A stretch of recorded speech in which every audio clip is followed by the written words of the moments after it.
সাংসদ দিলীপ শইকীয়াৰ দৰং ওদালগুৰি লোকসভা সমষ্টিৰ এখন গাঁৱত হাহাকাৰ লাগিছে।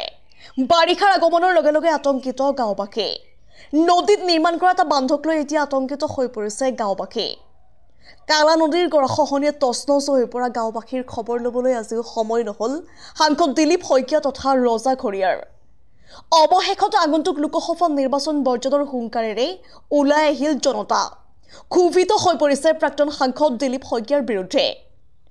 নদীৰ গৰাখহনীয়াত প্ৰায় উচন হৈ পৰা ওদালগুৰি জিলাৰ ভেৰগাঁৱৰ শেখৰ মৌজাৰ অন্তৰ্গত উত্তৰ আৰু দক্ষিণ কালিখোলা গাঁৱৰ দুৰ্দশাগ্ৰস্ত ৰাইজৰ কাহিনী এয়া।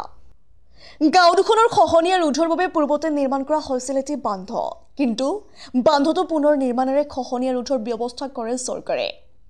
ৰাইজৰ অভিযোগ, পূৰ্বৰ স্থানত বান্ধটো নিৰ্মাণ নকৰি ঠিকাদাৰে অন্য এটা স্থানত বালিৰে বান্ধ নিৰ্মাণৰ কাম আৰম্ভ কৰিছে, যিটো বান্ধে গাঁও দুখনত খহনীয়া ৰোধ কৰাৰ পৰিৱৰ্তে অধিক বিপদহে কঢ়িয়াই আনিব। ৰাইজৰ বাৰম্বাৰ অনুৰোধক আওকাণ কৰি ঠিকাদাৰে অন্য স্থানত বান্ধ নিৰ্মাণৰ কাম চলাই নিয়াত ক্ষোভিত ৰাইজে আজি ওলাই আহি নিৰ্মাণ কাৰ্য বন্ধ কৰি দিয়ে। ৰাইজৰ উপকাৰত নহা কামেৰে ঠিকাদাৰে ধন সৰকোৱাৰ ফন্দি কৰিছে বুলি অভিযোগ তুলি স্থানীয় ৰাইজে উপযুক্ত স্থানত বান্ধ নিৰ্মাণ কৰি গাঁও দুখনৰ ৰাইজক খহনীয়াৰ পৰা সকাহ দিবলৈ চৰকাৰক দাবী জনায়।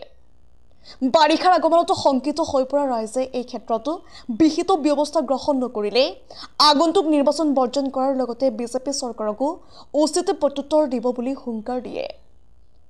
ইতিমধ্যে কালা নদীৰ খহনীয়াত উত্তৰ আৰু দক্ষিণ কালিখোলা গাঁৱৰ অধিক কৃষিভূমি যা যোৱাৰ লগতে বহু গাঁওবাসী খহনীয়াত আক্ৰান্ত হৈছে। ইয়াৰ পাছতো দুখনকৈ গাঁও খহনীয়াৰ কবলৰ পৰা উদ্ধাৰ কৰাৰ স্বাৰ্থত ব্যৱস্থা গ্ৰহণৰ পৰিৱৰ্তে নদীত নিৰ্মিত বান্ধৰ ধনো আত্মসাতৰ ষড়যন্ত্ৰ কৰা কাৰ্যক ধিক্কাৰ দিছে গাঁওবাসীয়ে। নিউজ এক্সৰ ৰিপৰ্ট স্বাৰ্থৰ্থে যি জালি প্ৰটেকশ্যন জালিবান আহিছিল, সেই জালিবানটো ফাৰ্ষ্ট টাইম যিটো বান্ধিলে বালিৰে, তো সেইটো দেখা পাই ৰাইজে ভাবিলে যে যিখিনি বান্ধিছে সেইখিনিক লগে হ'লেও আমাৰ কিবা এটা সকাহ হ'ব। তো তাৰপিছত এসপ্তাহ পাৰ হোৱাৰ পিছতে লগে লগে বান্ধটো আকৌ নাই বুলি আপোনাৰ কি কয় 50 মিটাৰমান উত্তৰ পূবফালে গুচি গ'ল। নদীৰ ছাইড বাম বুলি ক'লে।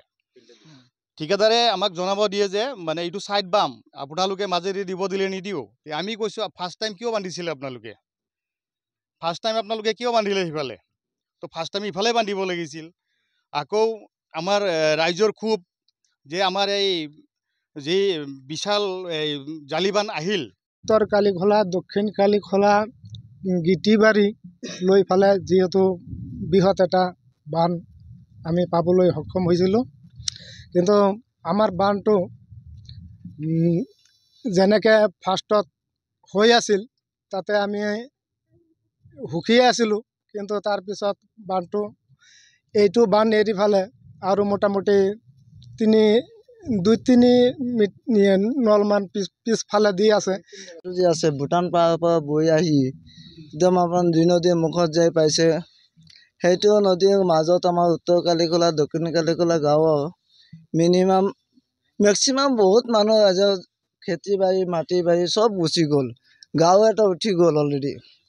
তো সেইটো বিষয়তে যিহেতু আমি চৰকাৰৰ পৰা আবেদন কৰি আছিলোঁ যে এটা বান্ধ এটা দিছে জালি বান্ধ আমাৰ মাথাউৰিটো ৰাইজৰ সুবিধাৰ কাৰণে, সেই বান্ধটো বৰ্তমান কি হ'ল, যিটো কামটো ষ্টাৰ্ট কৰিছে অলৰেডি, কামৰ যিটো প্ৰথমতে ষ্টাৰ্ট কৰিছিল সেইটো আপোনাৰ ভালেই আছিল, ৰাইজৰ সুখী হৈছিল, কিন্তু বৰ্তমান এইটো পিছত কোনোবাই কি কৰিলে এইটো মোৰ হিচাপততো জানো সেইটো কোনোবাই ভেটি খাইছে, তেনেহ'লে ভেটি নাখালে এইটো বান্ধটো লগে লগে আকৌ ট্ৰেন্সফাৰ হৈ পেলাই আপোনাৰ চেঞ্জ হৈ যায় বান্ধটো, যাৰ কাৰণে মই প্ৰতিবাদ কৰিব লগা বাধ্য হ'লোঁ, ৰাইজৰ প্ৰতিবাদ কৰিব লগা হ'ল।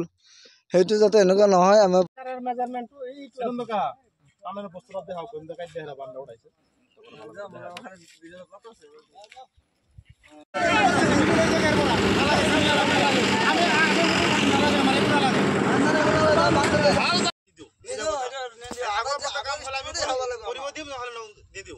আৰু এই ইলেকশ্যনত আমি যদি সেইমতে আমাৰ কাম নহয় তেতিয়া আমি সকলোৱে ভোট বৰ্জন কৰিম।